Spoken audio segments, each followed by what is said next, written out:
Hey everybody. So first of all, this is a kind of controversial, somewhat sensitive topic. It's not controversial in the world of bluebird enthusiasts and purple martin enthusiasts and swallow enthusiasts, but just to the average person, this topic is a little controversial. So what we're talking about here is a tutorial on the blow method in order to dispatch house sparrows. And it's really important. So first of all, by dispatch, we mean humanely euthanize and quickly. We don't want to make them suffer. But what I would say is if this is something that is already making your stomach turn, I would just X out of this video. But for some of you who are trying to figure out a way to dispatch a sparrow and you just haven't had the courage yet, this is just kind of a video to show how to practice. And so this is a video just to kind of show how to practice the method. And the important thing here is just getting confident with what you're doing, because again, we don't want to do anything that causes undue pain. We want this to be very quick and very instant. And the other thing that I do want to touch on really quick, if you're already at this video, then you probably know why it's important to dispatch house sparrows. But if you just so happen to find this video randomly, let me talk about that really quick. So house sparrows in the United States are invasive, and they outcompete native cavity nesters. So native cavity nesters would be chickadees, bluebirds, titmice, downy woodpeckers, I think nuthatches. So birds like that. And I'm only kind of talking about the little ones because that's probably the ones that the house sparrows are going to go after. They're probably not going to mess with a northern flicker or an owl or anything like that. So what happens is these house sparrows want the nest box or a tree hole or a tree cavity, and they end up killing either the nestlings, destroying the eggs, or it has been reported several times killing the adult bird. And it's even worse when they kill the adult bird, because that is now, originally a reproductive viable bird that is no longer living. And what's happening is that these cavity nesters, the native ones, are on a decline due to habitat loss and competition with the invasive house sparrow. So as enthusiasts and conservationists at heart, we have to do our part in reducing these populations so they're no longer a threat to our house sparrows. Or sorry, no longer a threat to our cavity nesters that, we care for. For some of you who are like, well, what about, nature just taking its course? I understand that argument, but when it comes to an invasive species that's outcompeting the native species, this is a situation where we're disrupting the ecosystem too. And nature taking its course is not a positive thing in this situation. So, there are other birds that are native cavity nesters that will compete for a nest, and they'll evict another bird. And we can't do anything about that. We have to let nature take its course in that situation. But these are native birds, and they're part of this ecosystem. They're part of maintaining that balance. But the house sparrow and European starlings and Eurasian tree sparrows, those are not native birds, and they don't help the ecosystem. They don't help maintain the balance. Instead, they're just really destroying that balance. So I hope that helps you kind of understand. And again, if this is something that is a topic that just kind of makes your stomach turn, rather than hitting the dislike button or anything like that, just leave. Please just exit the video. And I understand that this is a really difficult topic too. So for those of you who do want to remain and just kind of understand how to do this, that's what this video is going to show. So I have a few supplies here. So I have the quintessential mesh bag. And what's going to happen is if you catch a sparrow in a nest box using a Van Aert trap, what you would do is you would put the whole bag over the, so I grabbed something.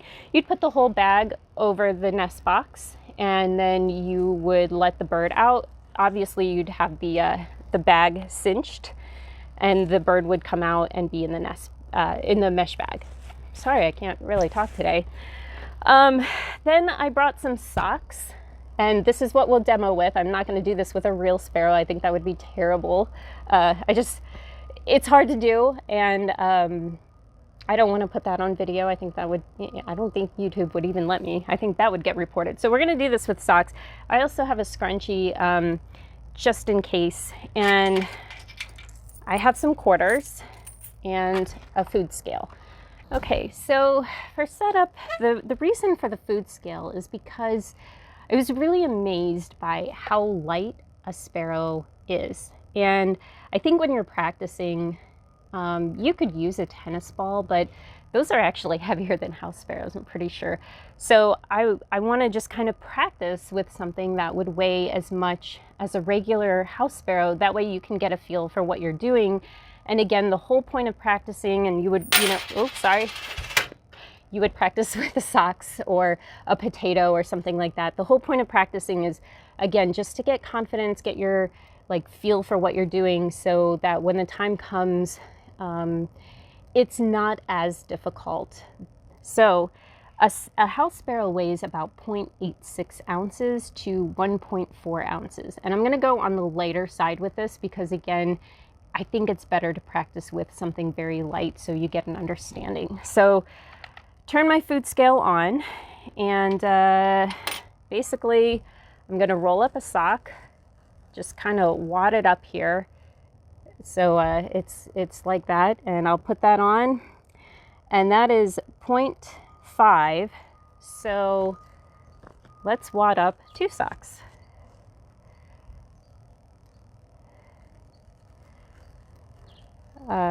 And I want to try and just keep it, about the size. This is probably a little bit bigger right here than a sparrow would be, but so we are at one ounce, and I think that's good. It's not quite as light as a house sparrow on the light end would weigh, but it gives you an idea. And when you pick up a sock, it is super light. Like these are 2 socks. They're really small. They're kitty socks.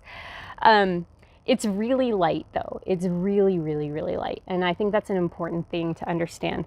So the reason I have quarters is because if you don't have a food scale, which a lot of people don't, it could help just to have something as a reference. So 1 quarter weighs, let's see, 0.2 ounces. 4 quarters, 0.8 ounces. So I think 4 quarters is a good comparison. So you put that in your hand and you put this in your hand, and honestly the quarters feel heavier, but I think that's also just because they're all stacked. But it'll give you a sense. So 4 quarters, let that be 4 or 5 quarters. Let that be kind of your reference point if you don't have a food scale. And then that way you can weigh, you just kind of feel again. And this is not going to be perfect, but it's a good start. So now let's talk about the blow method. So one of the things I do want to explain about the blow method is when I first had to do this, I was really afraid of the guts, because what you're going to do is you're basically going to wind up the bag and smack it against something hard. And I was worried that I'm just going to have like a whole bloody mess in the bag. And so I asked about that, and everybody was like, nope, it's a clean blow. And maybe that's why they call it the blow method, but it's clean. There's no guts. I think 1 feather may have come out, but that's it. And so that really helped me to know that there wouldn't be blood, there wouldn't be like anything coming out.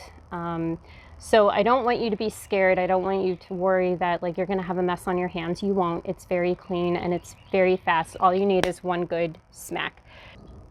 Okay, so what you're going to do when you have a sparrow, it's going to end up being in your bag and it's going to kind of flop around. So you want to direct it down into the corner of the mesh bag when it's flopping around. And then, also make sure your mesh bag is cinched because you don't want an escape. I also tend to tie mine, so I'll just do that. So house sparrow is going to be here, and you're going to kind of give it a little twist so he can't get out. So basically what you're gonna do is you're gonna wind, I'm gonna do this in slow motion. Actually, I'll do it this way. So you'll wind up, and the ground is a hard ground. That's something that you want, is a hard ground. So you'll wind up and then you're gonna smack it on, and you will do it much harder than what I just demonstrated, but I wanna do just a kind of a slow-mo to get you to understand. So just pop like that. So, all right, so the level of force, like you really wanna strike hard. And again, you wanna make sure that your sparrow is still in the bottom, and you're just gonna go like that.